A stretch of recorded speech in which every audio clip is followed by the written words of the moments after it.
Okay, if there's something that I have to give Disney praise for, that they do leagues above Universal, it is their nighttime spectaculars. Sorry Universal, as much as I hate to do this, I have to give Disney the gold, because credit where credit is due, what Disney offers is better. And Universal, you basically provide nothing in this category. Yes, you may have the Bellagio-style fountain show in front of the Helios at Epic Universe, and yes, it is pretty nice. I do like to gawk and look at it whenever I stroll by Celestial Park. However, it's not a show I'd be lining up to see. I'm not going to be standing in front of the fountain 20 minutes before park close to view its final act. No, I'm going to be riding Stardust instead. Disney performances, on the other hand, I would be more than willing enough to wait. Within reason. I'm not insane. Have you seen the Magic Kingdom right before Happily Ever After? Pure pandemonium, crowd-crushing galore. If you want the best spot, too bad you can't get it, you had to be there an hour beforehand. But if I can somehow secure a moderate standing location, and I don't have to wait longer than half an hour, then yes, I will watch Happily Ever After. I may give Disney a lot of crap for a lot of stuff that they do, but Happily Ever After, they did the show well, and I'm more than willing enough to watch it every now and again. Obviously, this show, it is not the peak of Disney nighttime spectaculars. They have executed better performances in the past. Rest in peace, Illuminations. You were far better than the garbage they replaced you with.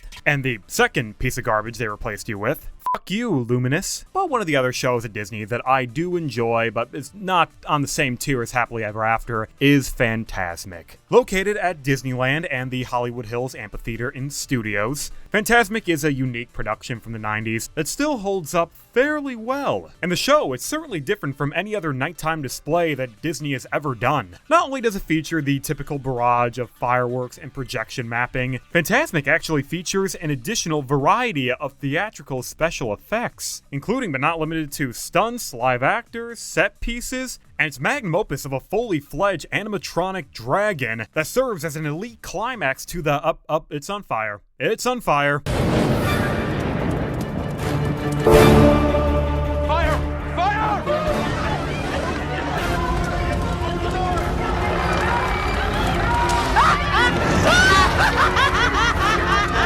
Yep, this was certainly a sight to behold. Who remembers back in April of 2023 when the Maleficent Dragon caught on fire during its performance of Fantasmic? And not just a little where, a part of it was ignited and it was quickly extinguished. Nah, the whole dragon went scorched earth. Head to toe erupted in flames, completely withered away, only leaving its metal skeleton behind. This was a devastating event, and Disney, they probably weren't too happy about this whole situation, but I have to say, I would have loved to have been in the audience for this. Imagine the look on all those kids' faces when they realize what's happening. Mom, Dad, what's going on? Did Mickey defeat the evil? Why did he light the dragon on fire? Is he now the bad guy? Disney, creating dreams but not too pussy to give you nightmares. What's really hilarious about this whole situation is that this wasn't even the first time the Maleficent Dragon caught fire. Some of you may recall back in 2018, this time at Walt Disney World, the Maleficent Dragon, featured in the Festival of Fantasy's parade, also burst into flames. And it started in the exact same location, the head. Fortunately though, this iteration didn't burn to the ground, so the float was able to resume operation 9 months later after the incident. The Maleficent at Disneyland, on the other hand,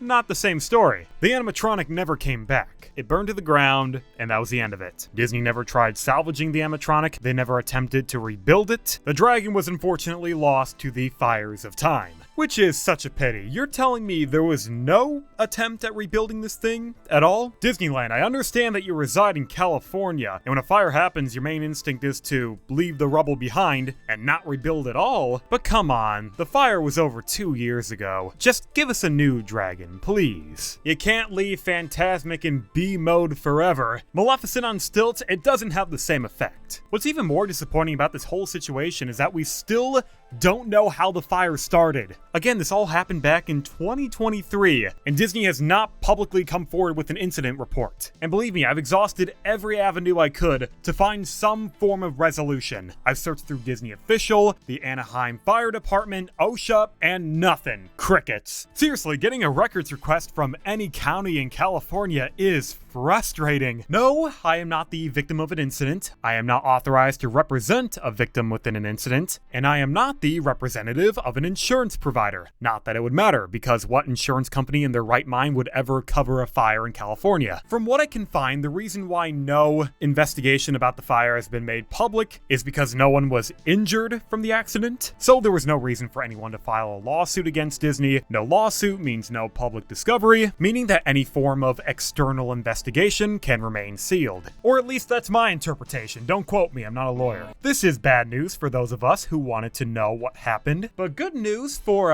everyone else because nobody got hurt, which is really all that matters. As long as there was no gross negligence on Disney's part that caused the fire to start, then none of this really matters. This would all just be an unforeseen tragedy. My best guess for what happened, it's gotta be something similar to the 2018 incident. Of course, these two accidents, they're not going to be a uniform comparison. For one, the Disney World float and the Fantasmic Dragon, they're not even the same type of animatronic. Sure, they both look like Maleficent, but they're not equivalent in any other way. The float animatronic, at its core, is a bona fide metal fortress. It was designed to have a steampunk feel, which meant that most of the exterior needed to have a metallic shine to it. Luckily, this made most of the float a little more flame retardant, which, you know, came in handy when the head started to burn. Reportedly, this all started because some of the fuel from the flamethrower started to leak out, and because the entire structure of the float wasn't purely a steel metal chassis, rather a composite of metal, fiberglass, and foam, some elements like the head ignited. Thank God the cast members were able to put out the fire in time, because a fire starting in a parade on Main Street could have ended a lot more tragic than a fire starting on an island away from guest access. Overall, the main difference between the Disney World and Disneyland Dragon was that the Disneyland's was more of a traditional animatronic. It had a metal endoskeleton that was meant to house all the electrical and hydraulic components, while also having an exterior skin that apparently burned like kerosene. I want to believe that the Imagineers, they knew what they were doing. Of course they had to know to make the head a lot more flame retardant than the rest of the body, since it was going to house a flamethrower and explosives, but I just don't understand how the noggin ignited so easily and then spread to the rest of the body like wildfire. Maybe this was all a result of poor maintenance. After all, the accident did occur during COVID times, kind of. You have to understand, California, they were in a very frustrating position because of COVID. All self-inflicted frustration, but frustration nonetheless. Disneyland itself was one of the last parks in the entire country to reopen after the lockdowns. But even so, that was in 2021, and Fantasmic started playing again in late May of 2022. So Disney, the maintenance department, whoever, they had ample time to fix any and all issues with this animatronic. Again, maybe all of this is a freak accident, it probably is, but still a baffling sight to see an accident so catastrophic like this happen at a park like Disney. It's highly unorthodox. Okay, not too unorthodox. This is the second time, which isn't a lot, but it's weird that it happened twice. Either way, the past is in the past, the animatronic is gone, and it doesn't seem like there are any plans to replace it. And that's the real kicker, the fact that Disney, they don't want to get another Maleficent animatronic. When Disneyland got this beast in 2008, it was a major victory for the park, because this animatronic was actually a part of the original concept of Fantasmic, back when the show was originally called Imagination. Thank God they changed it. When Disney first developed this show, they wanted to have a massive Maleficent dragon to be the focal point of the climax. However, they just didn't have the budget. So they opted for a cheaper alternative of having a mechanical dragon head on top of a cherry picker. Very simple, very rudimentary. It wasn't the greatest technological marvel, but it got the job done. Thankfully though, after 16 years, Disney finally decided to upgrade the show and incorporate the dragon that was once long forgotten. But now today, the animatronic is gone. Burnt to a crisp, with its remains sitting in a scrapyard somewhere, I'm sure. And all that exists of the show today is an underwhelming Plan B, where Maleficent isn't in her dragon form, but rather a giraffe form, as she stands high upon a platform beaming down. The thing is, this performance of Maleficent stilt walking is supposed to be a temporary display, a virtue that's supposed to be a just-in-case scenario so the show can go on. As of now, I just don't see Disney fixing the original scene anytime soon. I mean, it took well over 15 years for Disney to replace the existing animatronic, and currently it feels like we're living in an era where Disney doesn't understand the significance of upgrading and, most importantly, maintaining existing attractions. I mean, why would they fix the show when it looks like they're doing just fine without the animatronic? Why have a 2-story machine that requires constant maintenance when you can just pay an actor to stand on a podium instead? Why would one of the most expensive theme parks on Earth take the high-end approach? What, are you crazy? Let's save some money. Pinch a few pennies. Am I being overdramatic?